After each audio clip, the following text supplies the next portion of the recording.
81 में एक ही विधायक जो 75% अपने सैलरी को दान किए, उनका नाम है जयराम महतो। तो क्या अगर 80 विधायक दान कर देंगे तो क्या उनका पैसा घट जाएगा? क्या समुद्र से एक बूंद अगर निकाल के गरीबों को दे देंगे, जिस प्रकार विधवा के 1000 जयराम महतो जी देने की बात कर रहे हैं, यदि 1000 दे देंगे, क्या उनका समुद्र से घट जाएगा? उतना तिजोरी में हमको लगता है इतना खरबों उनके बेड में खोजिए, तिजोरी में खोजिए, अलमारी में खोजिए, मिलेगा। अगर एक बूंद उनसे निकाल के देंगे तो गरीब और भूखा नहीं हो जाएंगे। तो आज जयराम महतो उनके लिए एक नमूना बने हैं, पेश किए हैं। तो आप उनसे सीखने की आवश्यकता है। एक 29 साल का लड़का एक झारखंड और अपने आने वाला पीढ़ी के लिए सोच रहे हैं, तो क्या झारखंड के 80 विधायक क्या कर रहे हैं?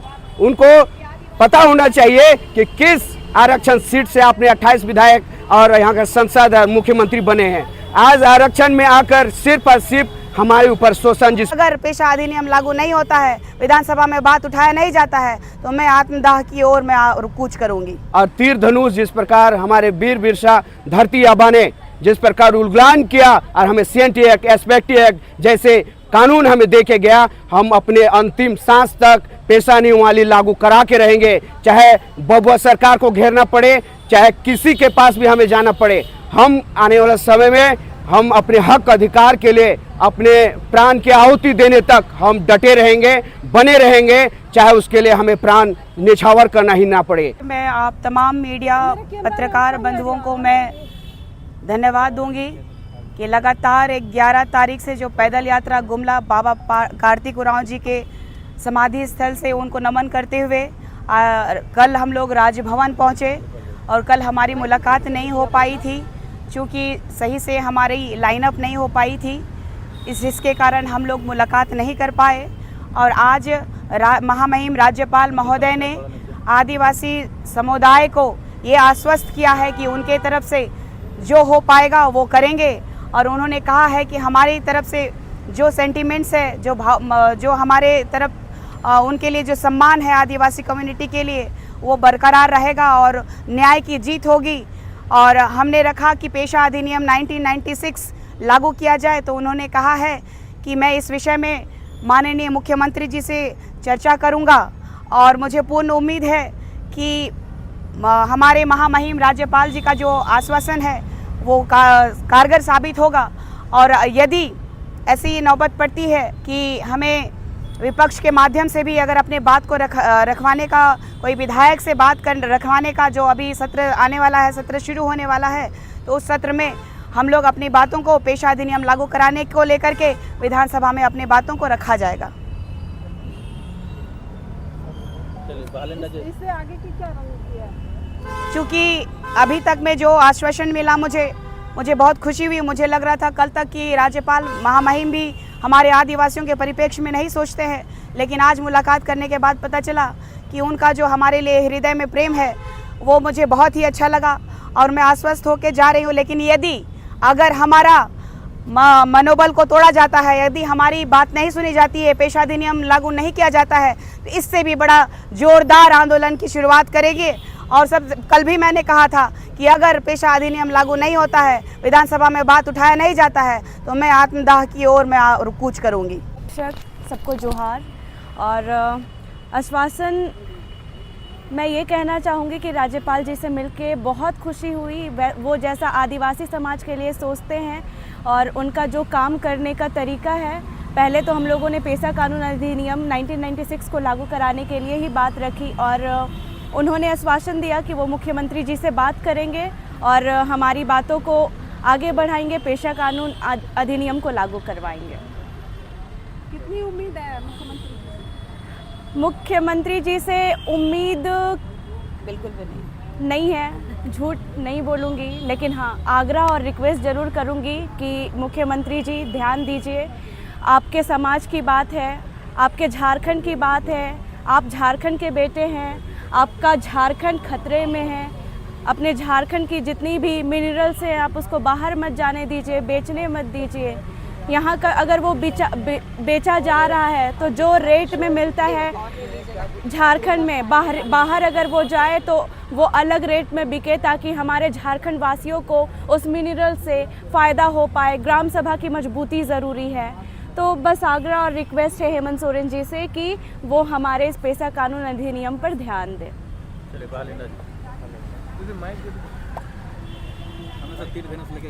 पैसा भी अभी पूरा नहीं हुआ है, ना हमारे संस्कृति का पता है, ना हमारे भाषा का पता है। हम वन मानुष है कि जानवर है कि इंसान है कि झारखंडी है, इसका कोई पहचान नहीं है। ना स्थानीय नीति का पता है, ना पेशा निवाली का पता है, ना 32 का पता है। तो हमें कौन से कैटेगरी में आता है ये परिभाषा हमें समझाना होगा, वो सरकार को, चाहे माननीय राज्यपाल को, चाहे हेमंत जी को, चाहे मोदी जी को। हमें समझाना होगा हमें कौन से कैटेगरी में आप रखते हैं हम झारखंडियों को। इसी सब पहचान के लिए हम आज संघर्षरत हैं और सड़क पे जिस प्रकार कार्तिक बाबा का संग्राम हम लेके आए हैं यहाँ तक 4 दिन का पैदल मार्च करके, उन्हीं सब बातों को मैंने रखा। और झारखंड गोम के जो एनी होरो का पहला एक झारखंड राज्य आंदोलनकारी, जिसे झारखंड का गांधी के नाम से जाना जाता है, उनका मूर्ति स्टेचू लगाने के लिए, विधानसभा में पोस्टर लगाने के लिए झारखंड में कोना में एक एक करके, चाहे निर्मल महतो हो, चाहे हमारे जयपाल सिंह मुंडा हो, बिरसा मुंडा हो, हर एक हमारे जो धरोहर हैं एक एक करके, चाहे हमारे बिहारी जी महतो जी हैं, हर एक जन जो हमारे आंदोलनकारी रहे हैं, हमारे राज्य के एक धरोहर रहे हैं, उनका स्टेचू विधानसभा में हो या झारखंड के हर कोना में लगाने का मैंने आग्रह किया। और एनी होरो के नाम से पहला आरंभ करने का मैं उनसे आग्रह किया। और आने वाला समय में हमारे जो आज संग्राम जो कार्तिक बाबा का समाधि स्थल से लेके आए पेशा न्यूमाली का, कल हो सकता है आने वाले समय हमें उलगुलान जो हमें लुबुबुरु कहते हैं, हमारे जो बिरसा का धरती अब्बा का, वहाँ से भी हम लोग लेके आएंगे। और सिद्धू कानी का राज्य संथाल परगना से एक विद्रोह हम स्वरूप हम मार्च करेंगे आने वाले समय में। और पूरा नौजवान जो यहाँ झारखंड में बसा है, सबसे ज़्यादा ये जनसंख्या झारखंड नवयुवकों का यहाँ पर है, तो उन सबों को हम आह्वान करते हैं आने वाले समय में अपनी मांगों के लिए आप सिर्फ जतरा और मेला और कांवड़ यात्रा में मस्त न रहें। आप अपने हक अधिकार के लिए आप आइए, अपने शिक्षा और एजुकेशन को बढ़ा के अपने हक अधिकार के लिए लड़िए। यही आह्वान हम झारखंड के नागरिकों से करने आए हैं आज ये यात्रा के माध्यम से। मैंने जैसे कहा, संग्राम जिस प्रकार कार्तिक बाबा का समाधि स्थल से लेके आए, उलगुलान धरती आबा बिरसा मुंडा के विद्रोह लेके आए हैं, तो ये एक उलगुलान और विद्रोह का एक सूचक है। और तीर धनुष जिस प्रकार हमारे वीर बिरसा धरती आबा ने जिस प्रकार उलगुलान किया और हमें सीएनटी एक्ट, एस्पेक्टी एक्ट जैसे कानून हमें दे के गया, हम अपने अंतिम सांस तक पेशा न्यूमाली लागू करा के रहेंगे, चाहे बबुआ सरकार को घेरना पड़े, चाहे किसी के पास भी हमें जाना पड़े। हम आने वाले समय में हम अपने हक अधिकार के लिए अपने प्राण की आहुति देने तक हम डटे रहेंगे, बने रहेंगे, चाहे उसके लिए हमें प्राण निछावर करना ही ना पड़े। इन सब बातों को लेकर अगुआ सरकार पर बार बार सवाल करते हैं, आदिवासी सरकार है और आप लोग भी आदिवासी हैं, फिर आदिवासी क्यों बढ़ जाते हैं? 56 विधायक हैं अभी, 81 में एक ही विधायक जो 75% अपने सैलरी को दान किए, उनका नाम है जयराम महतो।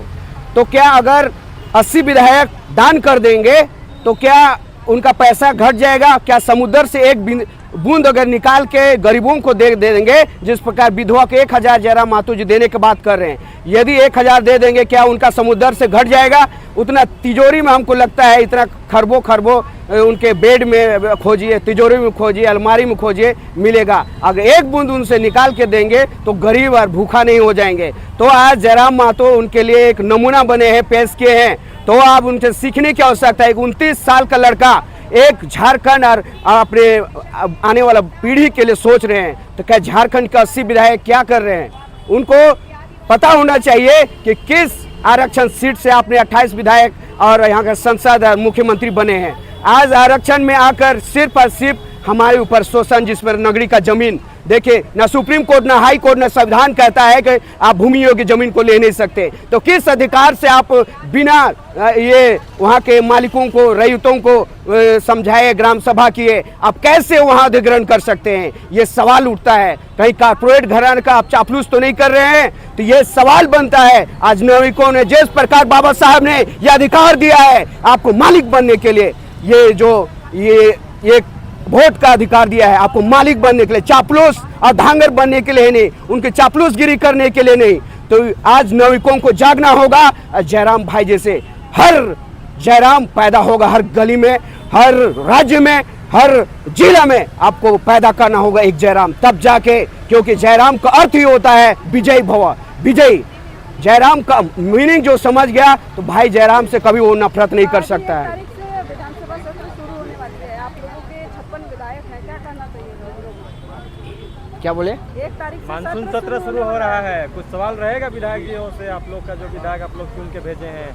हाँ, उनसे मैं आग्रह करूंगा कि आप पैसा नहीं उंगली जल्द से जल्द बनाए। हमारे बालू, पत्थर, अब्रक, सोना, चांदी, यूरेनियम का अधिकार किस पे होना चाहिए, हमारा आधिपत्य किस से होना चाहिए हमारे ग्राम सभा में। और सरकार यही नहीं चाहती कि आधिपत्य दे दिया जाए ग्राम सभा में, तो वो हमको लगता है उनका सट्टा डाउन हो जाएगा, सरकार ये पे बैकफुट पे आ जाएगा, उससे तो गरीब हो जाएगा बोलता है। इसीलिए डर है कि कहीं गरीब ना हो जाए। जयराम महतो जैसे 75% दान देंगे तो हमको लगता है रोड में आना पड़ेगा उनको कटोरी लेके, इसीलिए डरती है। कि आदिवासी जो विधायक हैं वो लोग भी 75% दान करें। यस, क्यों नहीं करेगा? किस लिए आप वोट मांगते हैं हमसे? आप जब द्वार द्वार जाते हैं, चूल्हा चूल्हा जाते हैं, तो सिर्फ हमारी सेवा सर्वेंट है आप, हमारे दास है आप। लेकिन आप जब गद्दी मिलता है तो आप मालिक बन जाते हैं, हम धांगर बन जाते हैं, और हम पे शोषण करने पे, जिस प्रकार नगरी का जमीन, सिरमटोली का जमीन और जितना भी जमीन अभी लूटा जा रहा है झारखंड में, सिर्फ कारपोरेट घरानों को। क्या अब विकास, किस विकास की बात करते हैं? क्या मानवता खत्म करके, इंसानियत को, आदिवासियत को, प्रकृति को मिटा के अब विकास कर सकते हैं? नहीं। जिस दिन अगर आदिवासीयत खत्म हो गया, झारखंडी खत्म हो गया, यहाँ का जल जंगल जमीन खत्म हो गया, तो आप निश्चय सर्वनाश की ओर बढ़ रहे हैं। विकास का मतलब ये नहीं होगा कि आप प्रकृति से खिलवाड़ किए, आदिवासियत से खिलवाड़ किए, वहाँ के ग्राम सभा को खत्म कर दीजिए, वहाँ का बालू उठाव करके ब्रिज को धंसा दीजिए, वहाँ का पत्थर को तोड़ के वहाँ का प्रकृति खत्म कर दीजिए, जंगल को खत्म करके श्वास खत्म कर दीजिए। आपको श्वास चाहिए तो आदिवासियत और प्रकृति से खिलवाड़ करना बंद करना होगा। धन्यवाद।